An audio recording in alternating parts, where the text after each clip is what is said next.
I was in Prague once. There was a... Were you guys in Prague ever? Any of you guys? There's a clock there. There's a kind of monument. It's the astrological clock. People go there. It's like meant to be amazing. I remember I went there to have a look at it. So there was a big build up to it. There was a countdown, and you think, "Oh my God, this is going to be amazing." And it just makes a teeny tiny little noise. I actually thought it came out of my watch. It's so anticlimactic. It was so funny. So my favourite part was coming back every hour to look at the disappointment of all the other tourists. That was my favourite part of Prague. I loved it. Hello and welcome to Conversations with Cornelius. I'm a comedian. This podcast is about my life, my wife, my likes and dislikes, hurling, football, movies, sex, drugs and rock and roll without the sex, drugs and rock and roll. There are going to be special guests and always regular contributors, but mostly it's going to be me and my main squeeze, the wife. So sit back, relax and enjoy Conversations with Cornelius. Hello ladies and gentlemen, and welcome back to another episode of Conversations with Cornelius. I'm your host, Cornelius Patrick O'Sullivan, and it is a wonderful day in March. I think today is, it's Wednesday, definitely Wednesday, and I'm going to say the 25th. Yeah, you're spot on, 25th. Yeah, I'd be kind of good knowing days and dates now. Very impressive. I'd be kind of known for it. Sunset? Yes, Roughly it will. time-wise? It definitely will, and it'll come up again tomorrow morning. Correct. Yes, thank you. That's just information I know off the top of my head. Like, I'd be kind of known as like a lad that would have a lot of information off the top. That's kind of what I'm known for, you know. Anyway. Capital of Mali? Yes, there is a capital in Mali. Yes, very good. How do you know? You're on the ball yourself. What was I saying? I don't know. Welcome back to the podcast. Welcome back to the podcast. And great, you have your little notes there. Fair handy. Well, they're handy, like for remembering stuff. Nice little framework. Sure, listen, you know, back in the day when you used to be coming over to my house to do podcasts, I didn't have any notes. We didn't have any of these boys as well. We had none of this. We didn't have the fancy bells and whistles. I missed them. Yeah, well, that's kind of why the podcast kind of never went anywhere. I got rid of you, got these lads in, and all of a sudden, you know, I'm enjoying the laughter. Thanks. Where it should have been all along, you know. But that for my benefit, all the numbers, listen, you were discussing numbers prior. I'm going to bring you along, man. I fucking never forgot where I came from, and we might go for a little walk after getting ice cream. So it's a bit of sympathy, really, isn't it? I know. I haven't brought you on. I'm not bringing you on yet. I'm doing I have a kind of as you said there, I have a framework. Like, oh yeah. What I do now is I haven't been listening for the last couple of podcasts. You never really listen to any of the podcasts. Yeah, I don't. No. Yeah. I don't. Spoil the surprises, you know. Yeah. So when will you listen to them? I won't ever. So how would you know you'd be surprised then? That's the thing. I'll be constantly surprised. You're constantly in a state of perplexity. Of shock. Yeah. Oh, I wonder. This is amazing. I wonder. Anyway. What's going on with me? I hear you out there. Thank you so much for asking. Lifting at the moment now, lads. I did a gig in Kildare last Saturday night, a fundraiser for their festival. They got in contact with me a couple of weeks back. Absolutely gorgeous gig in Kildare. Small little kind of a little domey, 120 people squashed in. I asked you, would you open? You couldn't do it. You were abroad or somewhere, yeah? Yeah, I was in Porto. So I asked my friend Chris Kent to hop on, and he said he would. To be fair, he's probably a bit better. Well, he's very, very popular now, and he's very funny. But you're also very funny as well. Tell me more about myself. Well, I will. Yeah, you were born in, a lot of people say the 1920s. I think you were born a little bit later. Would I be right in saying that? Correct. Outstanding knowledge. I just get and then you came into the world. And you've been here since. I came in once, yeah. Yeah, and you actually didn't come in by yourself. Another fella came along with you. Yeah. Yeah, your twin brother. My twin brother. And he's here to this day as well. So, I mean, if I don't know you after that, like... It's like my full life story in a nutshell. That's it there now in a nutshell, yeah. A very small nutshell. A tear come to my eye. Ah, man. Yeah. Are you all right? Back to your framework? Yeah, back to the framework, yeah. So, Chris opened, right? Fun fact, Chris had been in the Apollo in England the night before, opening for Vittorio Angeloni, like one of the biggest comedy venues on planet Earth. And then the next night he was above in Kildare and he absolutely smashed it. Brilliant crack all together. Got home early then, straight away after the gig, because I was going to Omagh. Yeah. The following night, the following day, yeah. Cork and Tyrone, above in Omagh.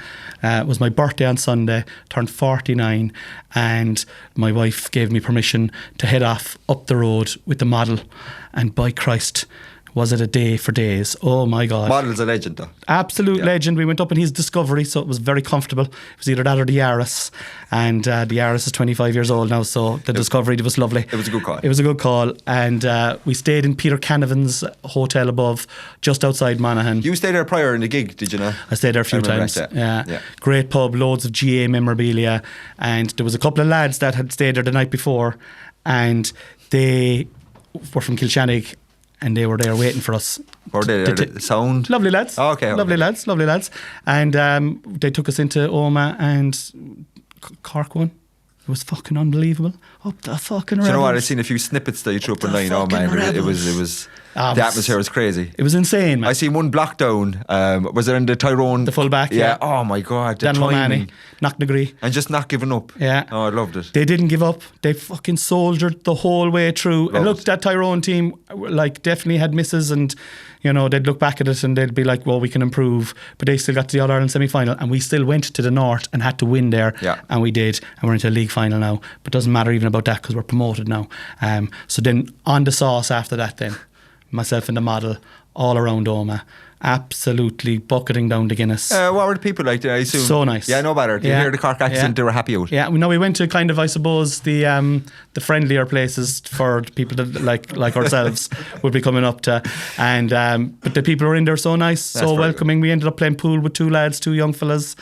It was great. Then got a pizza, back to the hotel, into the room, rang the missus on the Skype or the fucking FaceTime, saw the kid for like 15 minutes max, perfect.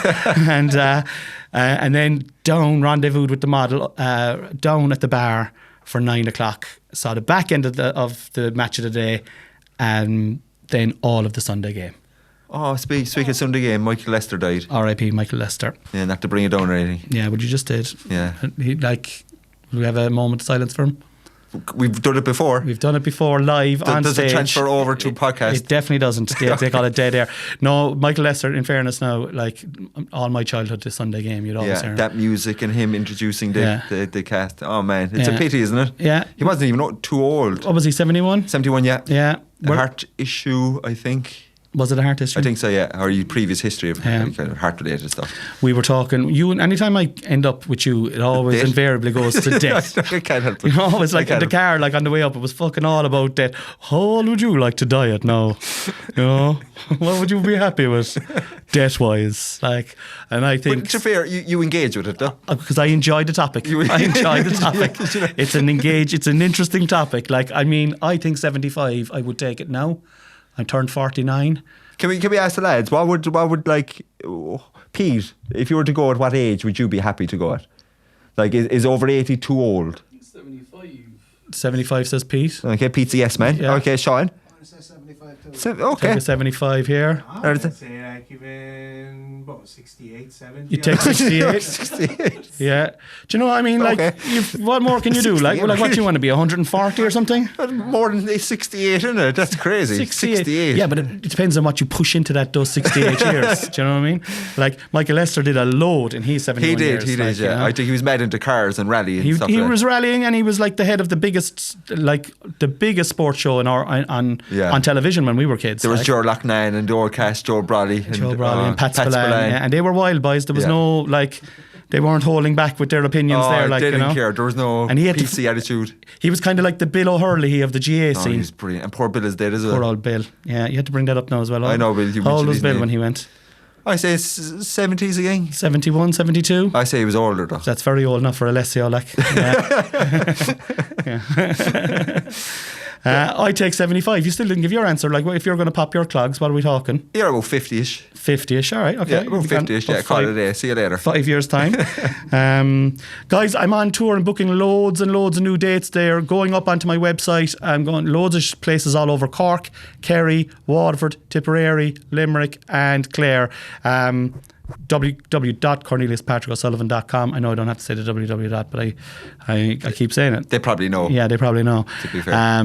But yeah, go on there. I might be coming to a town near you. And if I'm not coming to a town near you and you want me to come to a town near you, get in contact with me, management@corneliuspatrickosullivan.com.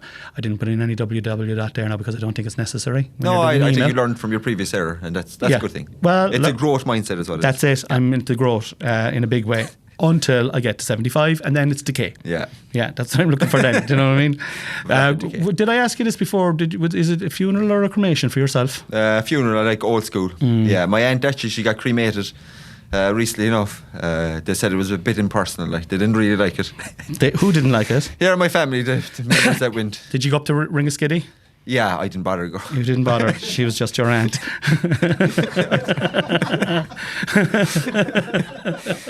If your twin brother went now, would you pop up? You're like, my twin brother didn't go either. He was like, we probably should have went because we're kind of related. I said, no, she's our aunt. We're definitely related. Yeah. But no, we didn't go. No. Yeah, but funerals are weird as well, though, aren't they? Like, I mean, they're not like. I don't know, there's funeral etiquette, like, isn't there? Like, there is funeral etiquette.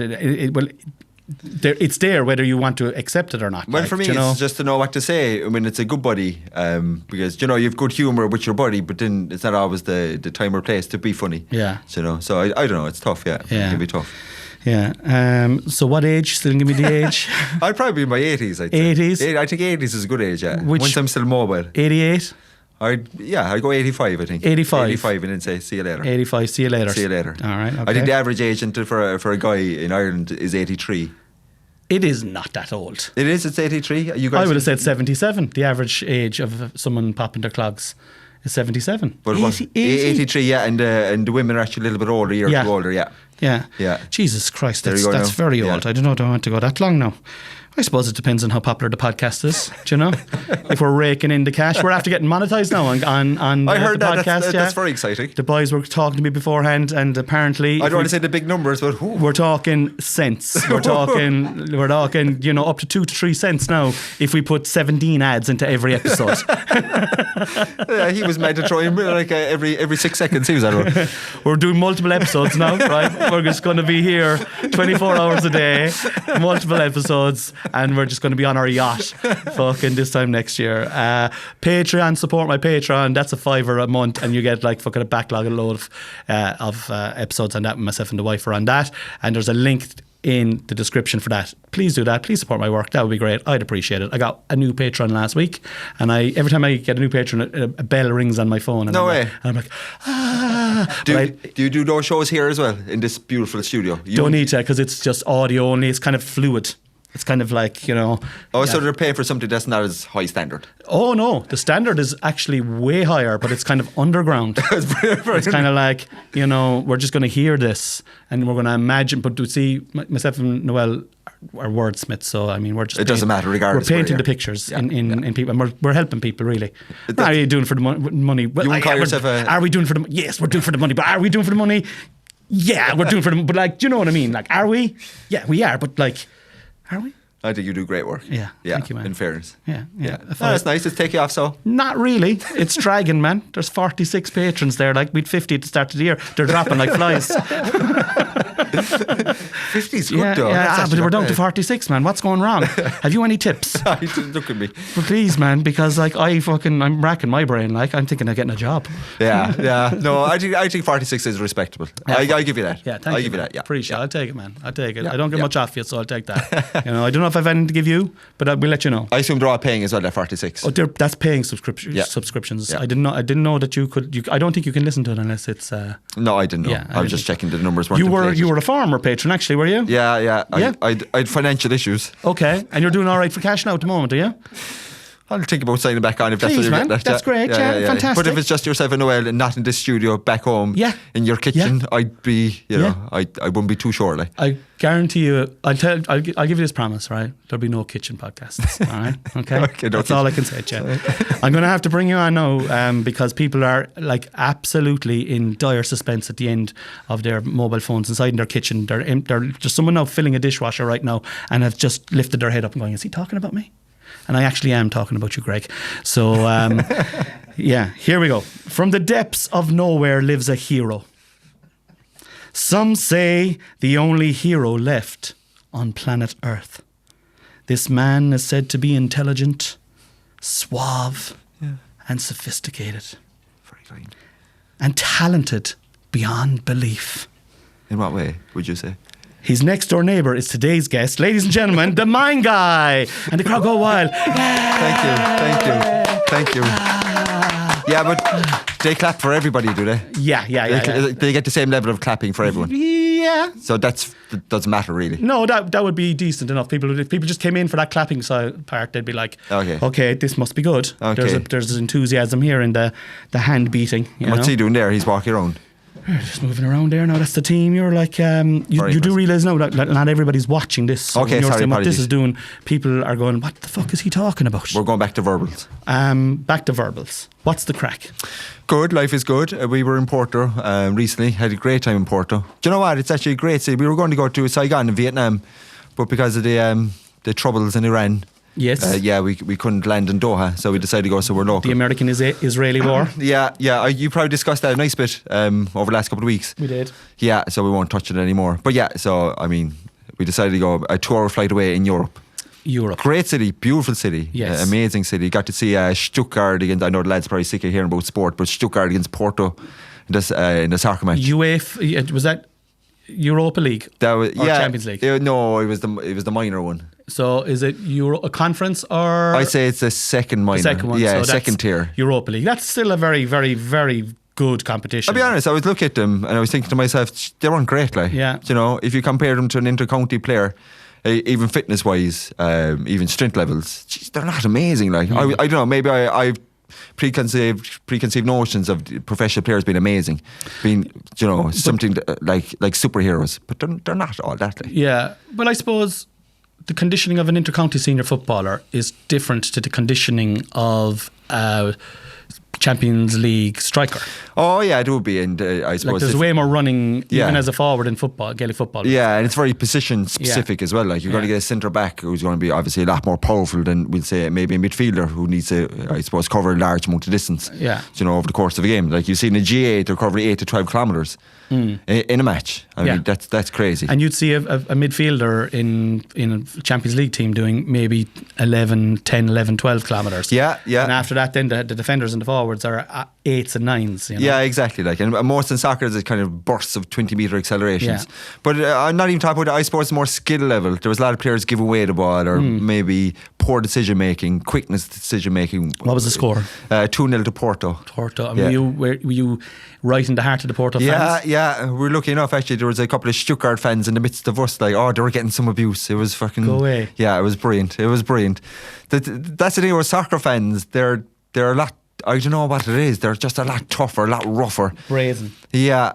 Now the German fans, they were very. How do I say? I met them the night before.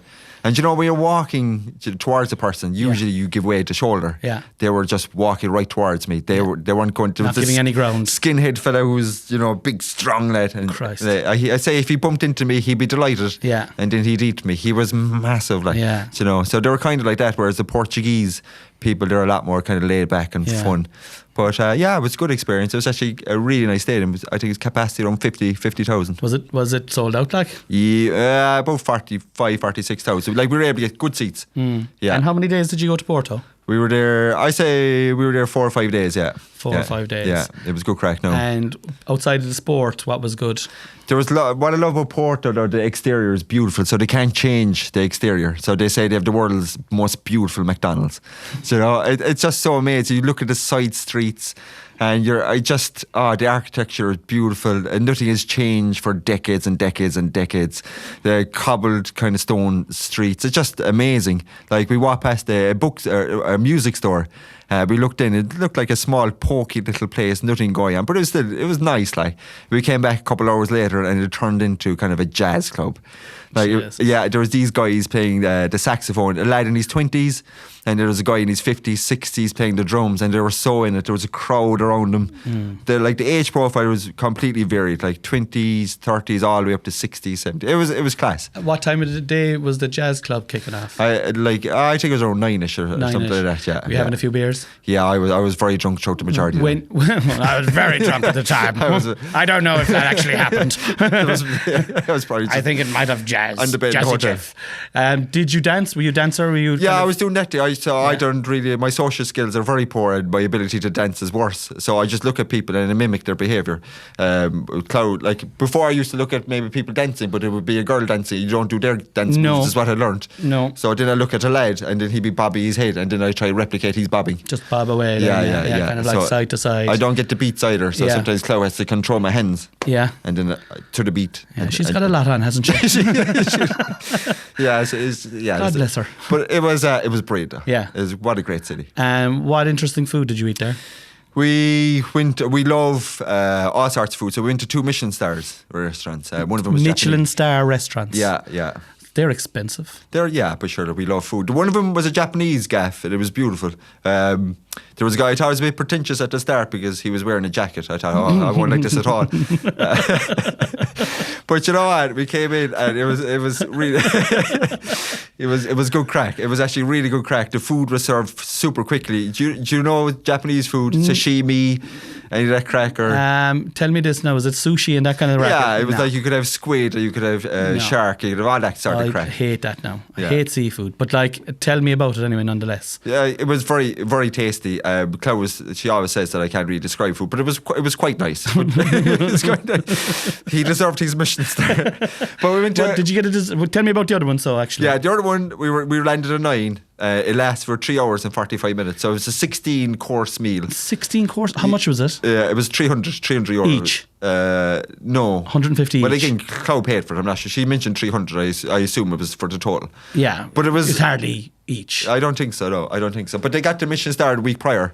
It was a mixture of kind of Portuguese kind of fused in with Asian. Right. Yeah, don't ask me what that means. I'm not sure. Yeah. Okay. Okay. So tell me, like, 16 fucking meals. Like, obviously, some of those meals were a mouthful. Like. Yeah, they kind of do this kind of presentation in front of to kind of describe what it is. Yeah. But again, I wasn't really. That's in Portuguese, though, isn't it? I was not anyway. Interesting. Yeah. Yeah, they kind of describe what it is, and it's so every dish means something to the chef. But it didn't really mean I just wanted to eat it. What about if the chef is a bollocks? Like, you know what I mean? It was like, it means to, like, I grew up here picking these. He has a vision, and so okay. Yeah, so they release this kind of maybe a different menu every season, we'll say. Yeah. Something along those lines. So something has inspired him to come up with this particular dish. All right. Now I wish I could tell you what the dish was, Yeah. what the ingredients were. But it was actually really nice, but it went on way too long. Will we get hillbillies after the gig? Hillbillies we went to a place, I can't remember the Holy Grail. Burger. The Holy Burger. They were voted the best burger in the world. Where? Who voted that in? I didn't have any vote in that. I'm not sure. I got one in Donrail in Night Bites the other night, and it was fucking awesome. I only got a bite off it. This was so nice though. There's queues outside the door. We got in quite. Did you have one of these burgers? Yeah, chips and a burger. Please tell me about this now. I don't mind the 16. Yeah. Well, the burger was beef.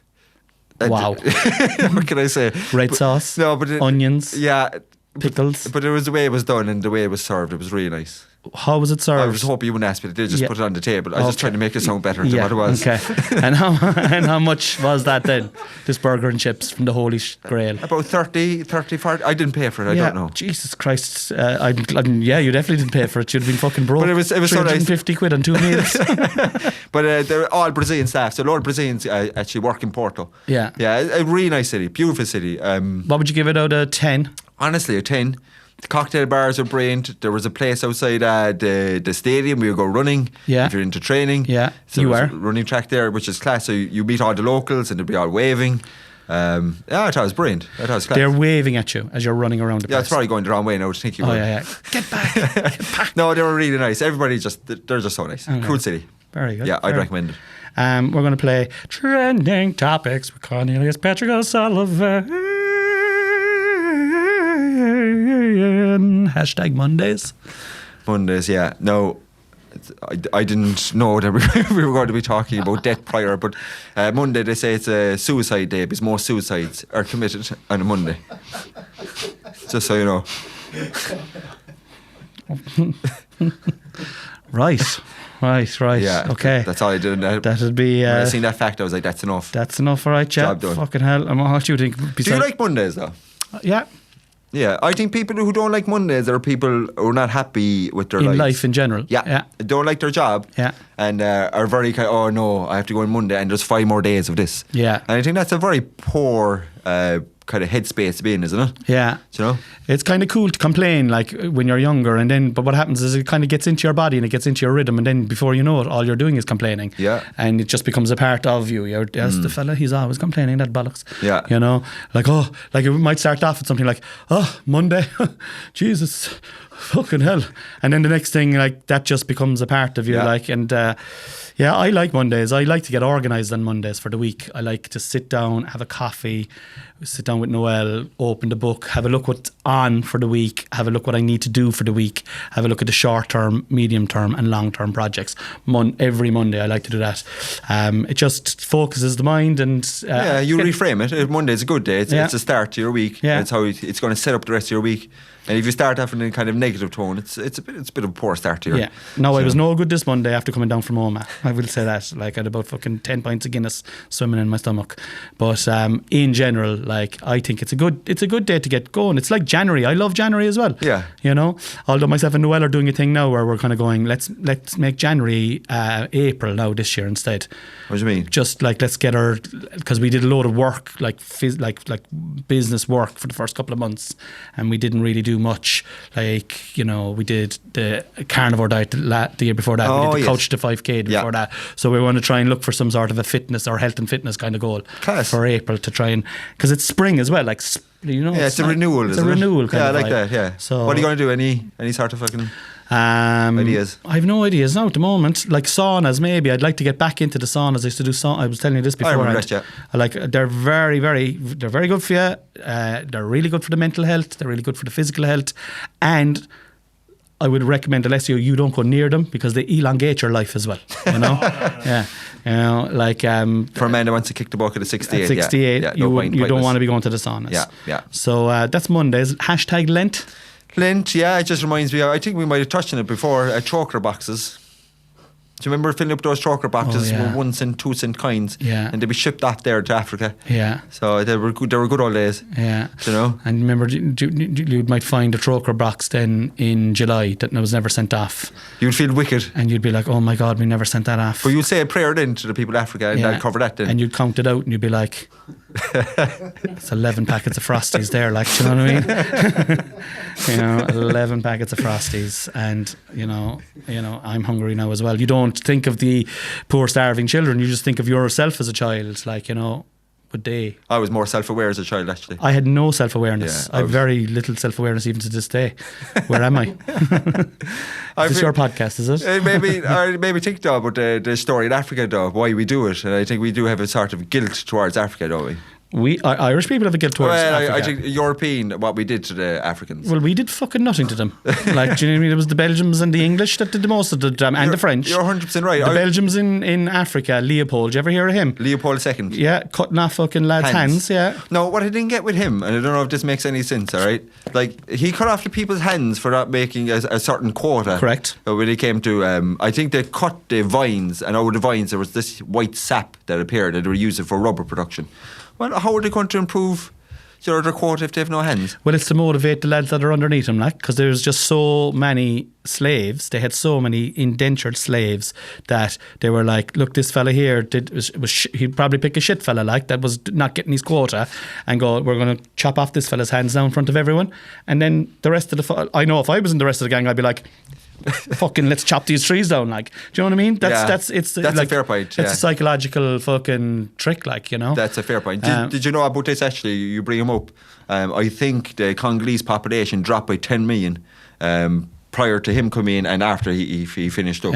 Yeah, it was so bad that I think he privatised. Like he was over them. And then it was, I think, then the power shifted back into the Belgian government as opposed to him. Yeah, it was crazy stuff. Oh, he was a bad cunt. Excuse my language. Yeah. And the French, they did a fair bit down there as well. And England as well. And sure, England, the Sudan, Egypt. England, they're the best at the colonisation. They got them like they're the They've the record, I'd say, have they? They've colonised most of the world. I don't know, I was looking it up. I was like, before 1880, Europe had 10% of Africa. The sun never sets on England was the same. Their empire. On their empire, Yeah, sure had it all. Fucking, all from India down to fucking South Africa. What do they have now? They have the Falkland Islands anyway. They're the Falkland Islands, yeah. Right. Yeah. Do they fucking have a bit of Canada? Well, that's what annoys me. It's on the Commonwealth. Like, what the fuck is the Commonwealth? Do you own it or what? Like, take it if you want it. Don't be saying, oh yeah, we kind of have it. We have a loan of it. We're giving it to the boys. Do you know, do they own it or not? I see Falkland Islands, that's all they have. What else do they have? They're trying to take the top of our country as well. They have a few bits and bobs, don't they? Yeah. They handed back some island in Mauritius by Mauritius. And then Trump gave out shit to them for it. Like, yeah. Have you discussed Trump a whole pile in this? Not a whole pile, but if he's given out, you've done something good, like, you know. Yeah. No, there's another thing as well, the Commonwealth Games. So I don't know. Do they swear their allegiance to the king, or what's the story? I'm not really sure. I don't know. Sort of like Canada. Who's in that now? Australia? Canada, Australia. Or New Zealand in it? They are, I think. Yeah, I think they are. Sure, don't they have the Union flag on their flag, like? Yeah, that's what I'm saying. I don't know. Imagine if we had the old, like, the tricolour, and there was an old, up in the top corner there was the old fucking, the butcher's apron, like. You'd cut that out, like. Fuck me, like. That was very jarring when we went up to the north. Remember that? Yeah. And we seen the British flags. Yeah. Jesus, I was never. I'd never seen it before. It was a shock to me. Yeah. Do you know, we're sheltered down south. Yeah. We didn't have a clue at all what's happening. And when I seen the Union, or the Israeli flags flying. I couldn't get over it. Yeah. It's like we put up a flag and they do the exact opposite. Yeah. Sure, I suppose they believe they are good and we believe we're good. That's the whole fucking thing, like. Yeah, I suppose, yeah. Do you know, there's no fella in the middle to go, come here, lads. You're kind of alright and you're kind of alright. Would you not shake hands and fucking try and get on with it? Bit of dialogue, like. Do you know? There's none of that. Well, anyone who's doing the dialogue has no power. Well, yeah. Do you know what I mean? Yeah. It's like Trump is going around bullying the place, like, because he's got all of the weapons in the bag, like. Do you know, Barack Obama made a good point. It's like old men who are afraid of dying and afraid of being forgotten. So they're trying to have this legacy created, like. Yeah. Do you know, and this is Trump's legacy. So liberate Iran, whereas the Americans and the British kind of caused much of the upheaval back in the 50s. Like. Yeah. Do you know? Yeah, I don't know, man. There's I don't know. Would you want to go to America now, even, like, you know? Not at all. No. Like, I used to always love American culture, American, you know, TV. I'd be influenced with clothes that you'd wear just from the TV shows and music and all that. Like, all the music that I listened to growing up, like Pearl Jam, Nirvana, you know, Stone Temple Pilots, all that kind of music, you know, American music. But I'm like, fucking hell. Like, they're the bad guys, like. They are the bad. I met an American lad in Porto. I was doing a tile workshop and he was next to me. Sorry now, let's reverse there small bit. You were doing a what? a tile workshop. I was making a tile. A tile? Yeah, it's one of those tile type things that you trace tracing paper. I was traced over a picture. You were drawing Does a that picture? make a sound? I drew a picture. Drawing a picture. Yeah. You met an American lad. Claudia had dropped you off for half an hour. I said, you there for and, two. and there was a friend that you met a friend. And you were both tracing. He was so funny. He's family from Armagh, but like he kept like interjecting, like you wouldn't be teaching us what to do, but he'd keep saying we're myself, and him, we're Irish too, we're Irish brothers, and like he's obviously clearly American that lives somewhere in I think New York or somewhere like that, like. Yeah. But he was so proud that to be associated with Ireland. I thought it was kind of, and he was lovely. No, in fairness, like. Actually, look, listen, there's half the country are lovely people, but like the people who are so for me, right? For me, I am always open to have my mind changed. If someone could come along in the morning and say, actually, now, you haven't really seen Netanyahu's point of view, all right? You know, like, come in here now and we'll have a fucking conversation and I'll tell you his point. And like, I would go in there open to what they have to say, but like obviously armed with my own knowledge and debate it. But if someone was able to point out a genuine reason for whatever was going on, I would happily go, okay, you know, I see to that point, but there's no one right on both sides and yada, yada, yada. But the majority of the Trump supporters are militant, unable to change their mind, even when presented with categoric evidence. Well, yeah, you're right. They always say dialogue. It can only be dialogue when a person has the capacity to change your mind. But it goes down to that thing again, like, where do you get your information from? Like, you know, where's the source of your information? The Cork, man. Sure, the Mallow Star as well. Mallow. You know? So when I'm looking at the news, I look at it's all propagandized anyway. The whole lot of it is that's the thing. You know, but like if you can still go through the fragments and kind of see the wood from the trees. I watch Al Jazeera all the time. Yeah. And I watch BBC News, Channel 4 News, and I watch Fox and CNN. But that's when I decide to watch the news. I haven't watched the news in 2 weeks. Yeah. In 2 weeks because it just fucking lowers the vibration. Yeah. But I would from time to time tune in on TikTok and stuff like that. There's loads of independent journalists on that. But then there's loads of stuff being made up with AI and all that kind of stuff. You just don't know. It's all propaganda. So you don't know. Now there's sites you can go online. You can go to specific journals and stuff like that, like and maybe suss it out. But like you have to go into a real deep dive because you could be listening to a person on a podcast and he could be a professor and he could be very well educated and going through his talking points and well executed. But like you could take it at face value. Yes, or you could do your own research. Because I've learned not to take anything at face value because they could have their own propaganda. And if you're really interested and really vested into something, and then you do your deep dive. Yeah, because there's loads of research out there. Like you know, it's well, it doesn't take like anyone with any modicum of a brain or intelligence would see that attacking Iran was lunacy, because they said last year that they had got rid of the nuclear sites, and then they were saying actually no, they're a nuclear threat, we have to take them out. Do you know what I mean? Like they're lying out of both sides of the mouth. Netanyahu wants to take over the whole lot of the greater Israel is what he calls the project. The whole thing is under the umbrella of the chosen one coming back. Like, do you know what I mean? I'm here. Like, do you know what I mean? I'm actually in conversations with Cornelius' studios. I was chosen to do this podcast. But like, do you know what I mean? Under the umbrella of religion, you're like they call it mowing the lawn when they have to go in, come back again a few months later, and come back and mow the lawn again when they're just eradicating people off the planet Earth. For what? Because they're chosen. They want to liberate the Iranian people. That's what they want. Oh yeah, but I'm just saying what they've done to the Palestinians. That was sarcasm. Heavy sarcasm. Sorry, They definitely don't want that. They want to and Iran is a 5,000-year-old going nowhere race of people, you know, Iranians, and like America, like Israel is only there since it's a fucking proxy state, if you ask me. Like, do you know what I mean? It's just there. It just exists because lots of people with money and wealth want to take over that whole part of that area, and using religion as the excuse. And then there's like all the agents that they have that like Trump, that Epstein files. It all comes back to that as well. I know I get him going. The Epstein files, right? They are the fucking reason that like Trump is definitely on them. Do you know what I mean? And like, we might get this podcast taken off now, but Trump is definitely on him, right? He's on him, and like every time they're about to fucking do it, he's like, do you know what? Let's drop a couple of ballistics. Let's ballistic the shit out of it. Iran. I think I'm going to take Cuba.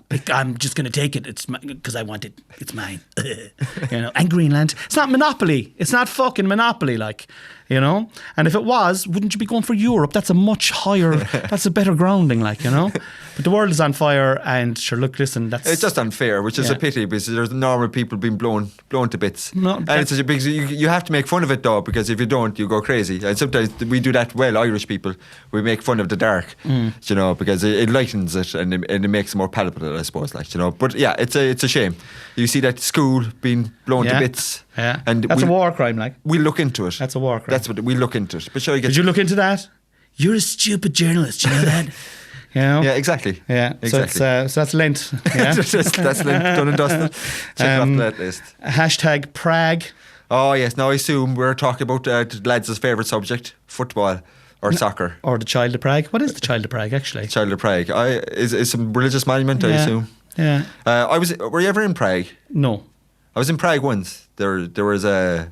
Were you guys in Prague ever? Any of you guys? There's a clock there. There's a kind of a monument. It's the astrological clock. People go there. It's like meant to be amazing. I remember I went there to have a look at it. So there was a big build up to it. There was a countdown, and you think, oh my god, this is going to be amazing. and it just makes a teeny tiny little noise. I actually thought it came out of my watch. It's so anticlimactic. It was so funny. So my favourite part was coming back every hour to look at the disappointment of all the other tourists. That was my favourite part of Prague. I loved it. Yeah, well, we're playing a football match there tomorrow night now, on Thursday night. I can't wait. I actually can't wait. No, I'm not really into soccer. I'd say I like football whole pile. I love sport, all sorts of sport. But like, in fairness, I won't be a die-hard Ireland supporter as well you be. But I love the Irish team, obviously. But like, I cannot wait for the game. I cannot wait for the game. To go to the World Cup, potentially, to win this game and to have another go Tuesday night. Like, it's so big for I remember the World Cups that we were in previously, and the way it made us feel, everybody was happy, everybody was excited. You know, it definitely, I know, it gives us that oomph, doesn't it? It's something amazing about it. Like, that's the best that sport can bring. Yeah. It makes us better, it makes us happier. Like, just imagine the absolute joy and thrill of the anticipation of 3 matches in the middle of the summer when all the kids are off and the country it'll be great for now if they're on. I think the matches are on very early, so they won't be great for the pubs unless you got to the latter rounds. Yeah. But like, irrespective, it would just be great. Like, my 2 boys at home, Hunter and Harvey, are counting down the minutes. There you go. They're counting down the minutes, and it's great. And that's the thing that sport does. It takes you away from the old fucking the mundanity of life, or the hardship of life as well. Yeah. But like Iran have qualified, and Trump is like, can't guarantee their safety. I don't think they should play. It wouldn't be a good move, you know. But whatever, you know, do it if you want. I'm great. And just speaking of football very quickly, did you hear then that Senegal and the African Nations Cup, that they gave it to fucking Morocco in the end? Yeah, it makes no sense. I was listening to a journalist, a very good African journalist, and he was like, makes no sense. It goes by the referee's final decision on the day. Yeah. So if the referee called it after they walked off the pitch, perfect. Yeah. But since he didn't do that, then you have to rely on the referee's final. He called out the rule. There's a specific rule for it. So obviously Senegal now are going to appeal the appeal, and he said they'll actually be right. There's no way it'll be handed back. And anyway, it's like, if you lost it or if you won it, you still have the feeling of winning. Yeah. So it doesn't matter if the trophy's taken away from you. Everybody knows you won. And like, did you watch that match? I loved it. I loved the drama of it. Almighty! I couldn't. Myself and Harvey watched it. It was. But that's what it was like watching Junior B soccer at very high, like theatre is what it was. Like, it was just so much drama, and I think it's very clinic. Soccer is very clinic. That's why I will enjoy now tomorrow. Yeah. Is because, you know, Ireland's team is made up of maybe 2 very good players, 6 good players, and then the rest of them kind of journeymen, and that's what we have at the moment now. Yeah. That's what we have at the moment. That's what we're competing now at the moment. And we could be up against France, who have like 11 world-class players. Or Czechia, or Denmark. Or Czechia or Denmark. No, but I'm just saying in general, in any international match, you could be up and you can still get a result because of the heart and the pride, and, you know. Well, that's the beauty of sport. It doesn't go by talent all the time. No. Which is great. That sadly concludes. Are you sure the lads want more sport? They want more sport. They don't like sport at all. They hate sport. Didn't get that at all. They didn't get that impression They're at all. artists. I have a few hard-hitting questions. Look, I've been kind of softballing you all the way through this to get to these questions. You know, I just want you to answer them honestly. Don't hold back. Flawless, yeah. All right. If society broke down and you had to rely on your wits, what would you do to survive? It is a question a lot of people have been typing into me to ask you, actually. They didn't even know I was on the podcast. No, they didn't, which I was like, how do you know he's on? And they were like, doesn't matter. I was like, fine. Next time he's on. Yeah. No, they didn't even say that. They just knew. And I was like, I hadn't even asked you. Impressive. Yeah. What would you do? Society breaks down. Honest to God, no, I'd be dead. I'd be dead within minutes. I like, my wife watches a show called Naked and Afraid. Have you guys seen that? You're literally naked. You're dropped into some remote part of the world, and you have to deal with the wildlife, dehydration, starvation. Have you any underpants on? Like, you're completely naked, and you're with a partner, so like completely. You can see all her stuff as well. Like, yeah, I'd imagine so. Yeah, Class. Unless they have some sort of disability in regards to the eyes, which would be way harder. Yeah. And is it like someone you know then? Like, is no, it? No, that's the thing. So you're just dropped in with some old doll, like. Yeah, so you into a forest. You've literally 5-10 minits by your. Yeah, you're right. Into a forest, or it could be a desert type region, or it could be like. Would you be just kind of going around holding your privates, like, you know, like on High Hortings, I know, Cornelius? Yeah. You're like, oh, thanks. Yeah. You would know where we can get an old underpants around here. But they do that hug though, you know, you have to lean in, hinge. And lean in that way, so you have to bring your private parts back. Yeah. It gets very awkward. But some of them are married, and some of them have partners at home, and then it kind of sometimes they have to hug into each other and cuddle into each other. And they're naked for body heat, yeah. Yeah, but I suppose if for body heat, like that's the only reason I'd be doing this as well. Like, yeah, a bit of body heat. Yeah. So how would you apply for this? It's still going. The show has been going for like 8. I don't. So they drop them in there. You could be dropped in to the center of Mexico. You could be dropped into maybe one of the southern states of America. You could be dropped into Alaska. Like a lot of times, actually, it's in maybe even Africa. Sometimes actually South Africa, and then it's up to you to see can you survive for 21 days. Yeah, rely on your wits, your capacity to build fire, to hunt.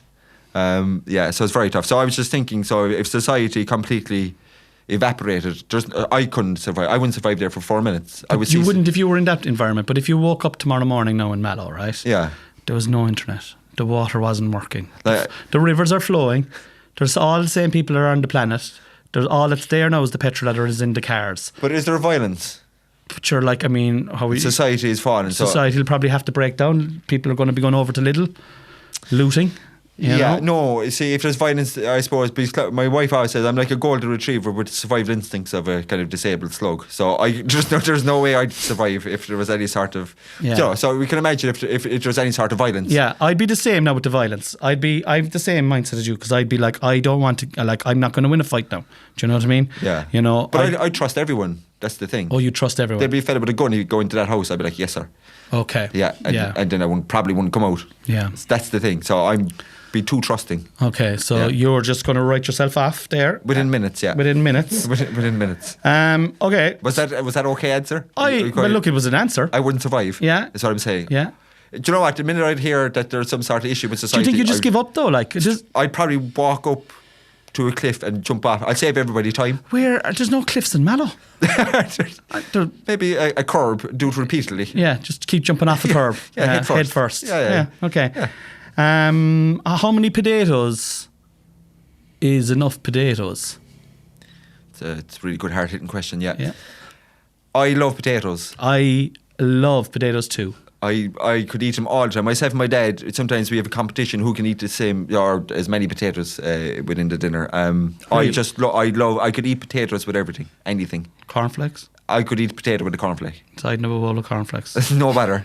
But I loved them though. Chloe was always like, she always wonders. I love potatoes. How do we love potatoes? When I go away, there's nothing like the potatoes we have here. Although we got potatoes from Peru recently. They were beautiful potatoes. They originally came from Peru. Potatoes. That's right.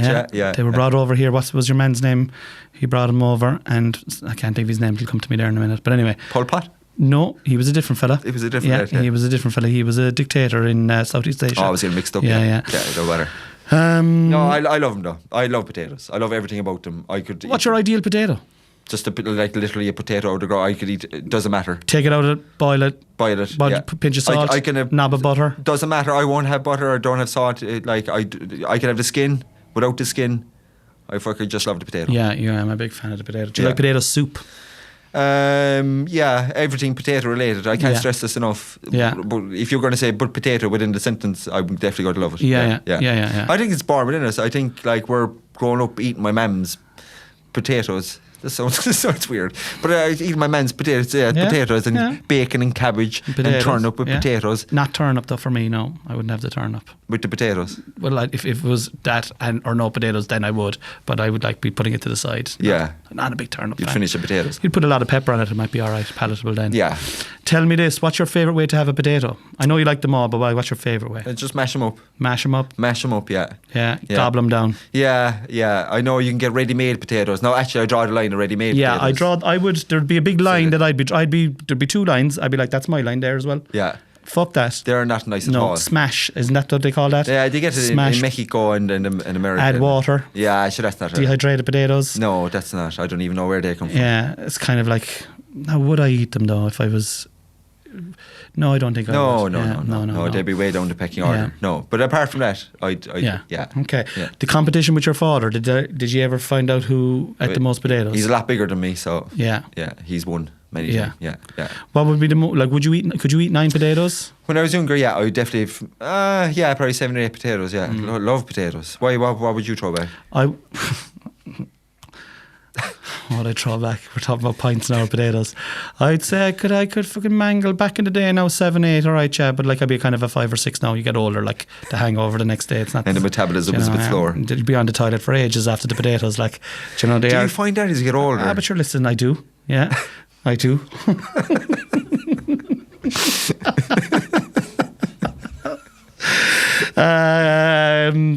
Question 3. Go back in time 25 years, right? If you were to go back in time 25 years, right? You wake up. I'm sorry, think how old I'd be 16, yeah. All right, go back 25 years. You wake up.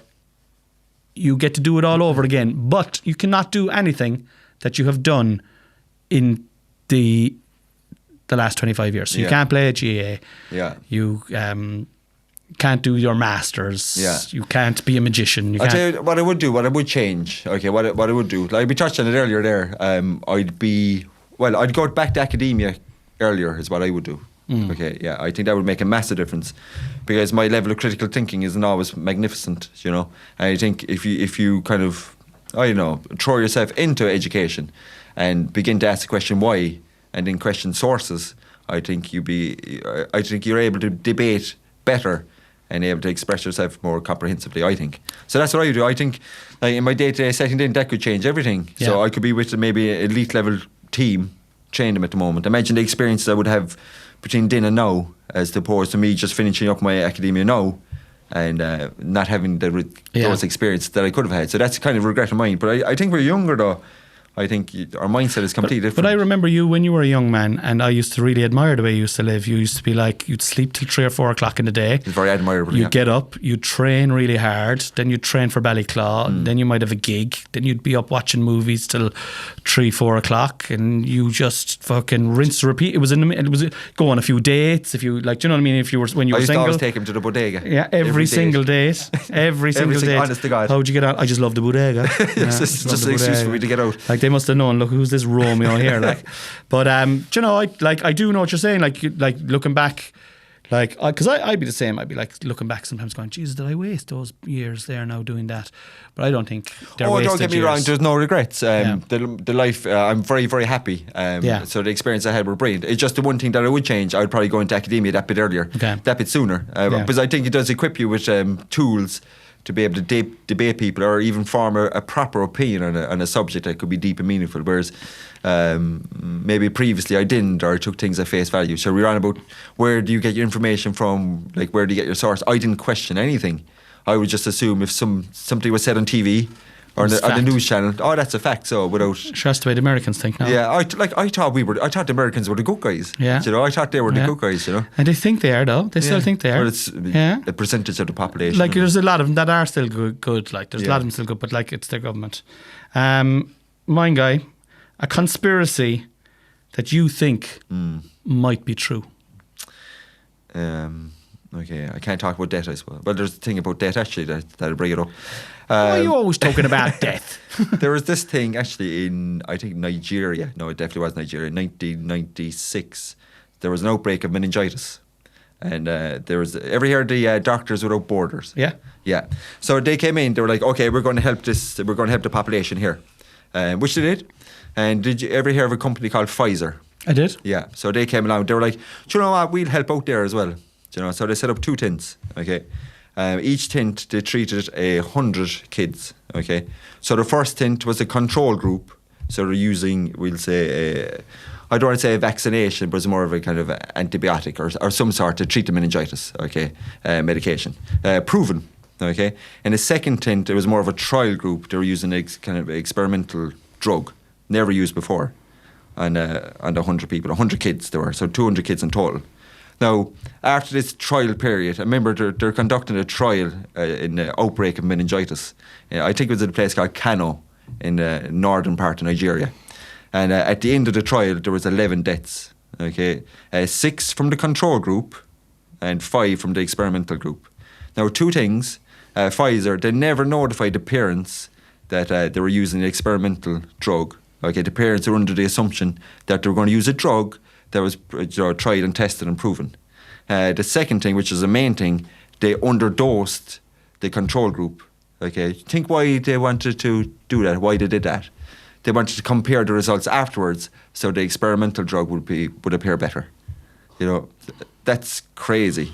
So, you know, something like a company that we would believe in, you know. For years I was seen as a conspiracy.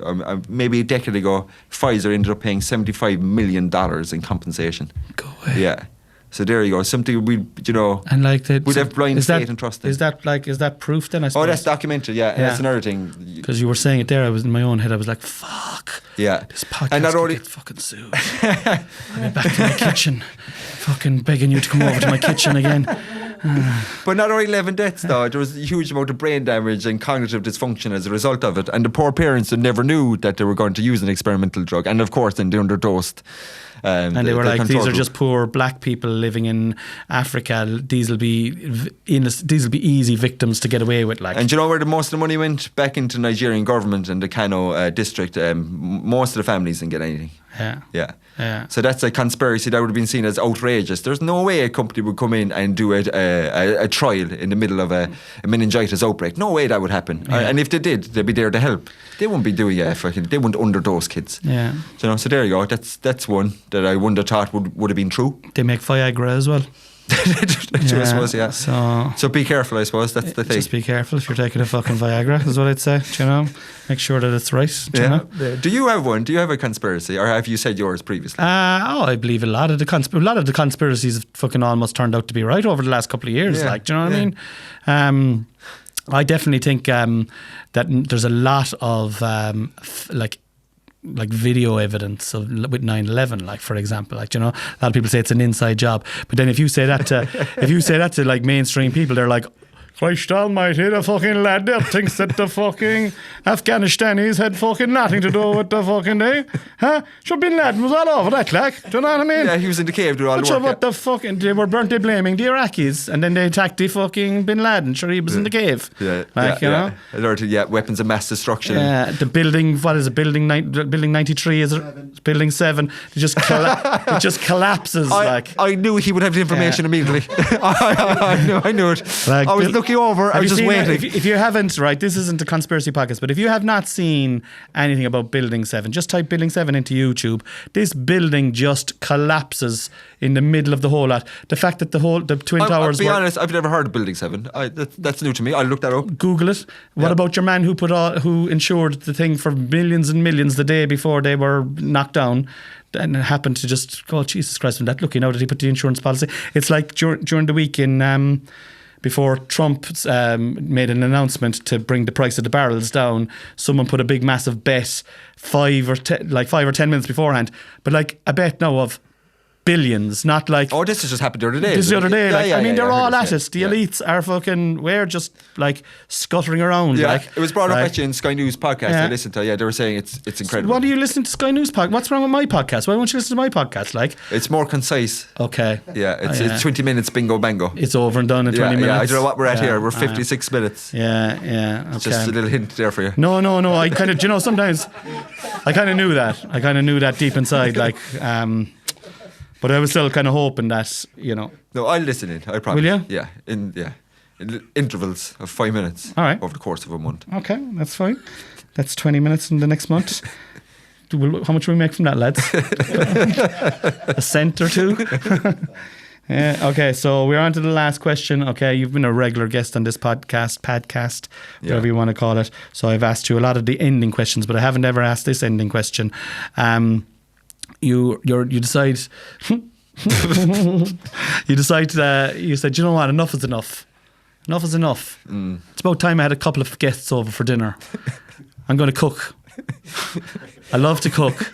It's one of my favourite things to do. What the fuck is that? You know, I don't know. And you're like, I'm going to make a slap-up meal of potatoes, presumably, right? Like all the same, and just a fork and a plate for the guests, and they can mash them up the way you like them, all right? What guests are you bringing? Okay, no, I thought about this, and I was thinking, right. 3. 3 guests, yeah. No. And why? Yeah. I was thinking, no, it won't be for my sake, because that's the way I am. I'd be looking at it to help other people's Wow, lives. you're so altruistic, that's the way. man. That's the way I am. Yeah, no. No, but I'd be thinking. Sometimes I just wish I was like you. could try. Yeah, I could try. Maybe someday. But no, let me get this through though. So I was thinking, right? I've been at a few funerals recently, right? And I hate that. I was thinking to my mum. Were you at your aunt's? I did the removal part. Okay. I was so quick, man. You should have seen it. Boom, boom, boom, boom, boom. That was so quick. Anyway, God bless. Yeah. Anyway, okay. Yeah, moving on. So I was thinking about my mum, and my mum really misses her mum. So what I would do, listen to this, I would invite my mum. I would get my mum to invite one of her sisters, and I would invite my mum's mum. And I would throw on my headphones, and I would leave them have complete privacy, so I wouldn't have to take part. It's actually a really nice answer. It's a really nice answer. Yeah, in fairness, not. It's very nice. So not Muhammad Ali or. No, but I was thinking though, like at the end of the day, if I had somebody over for dinner, then I'd be very worried that I'd be seen boring. So I'd be trying to impress them too much. Yeah. So there'd be a lot of pressure on me, and then they say never meet your heroes. Yeah. And if you, I don't know, it's nice to just have preconceived notions of them and leave it at that. That's why myself and Peter here, we rarely talk. So he's a hero of mine, and I assume I'm a hero of his, but we don't interact. Yeah. Because we don't want to break that illusion. Yeah. So it's something similar to that. Okay. Okay. Yeah, it's for those of you who are not watching, Peter is one of the camera operators here. Oh yeah, I wasn't talking about myself. Yeah, not himself. Did that be weird? Yeah, that's it's actually a very, very sweet answer and a nice way of you getting out of having to be in that situation with the headphones on as well. Yeah. Lovely. What do you listen to in the headphones? Probably Alicia Keys. Alicia Keys, yeah. What's your favourite Alicia Keys song? New York. Yeah, it's a good one. Yeah, it's a good one. New York. They were played all the time when we were in New York. Yeah. Which is better, that song or New York, New York? I like Alicia Keys. Yeah. I want to wake up in a city that never sleeps. Come on.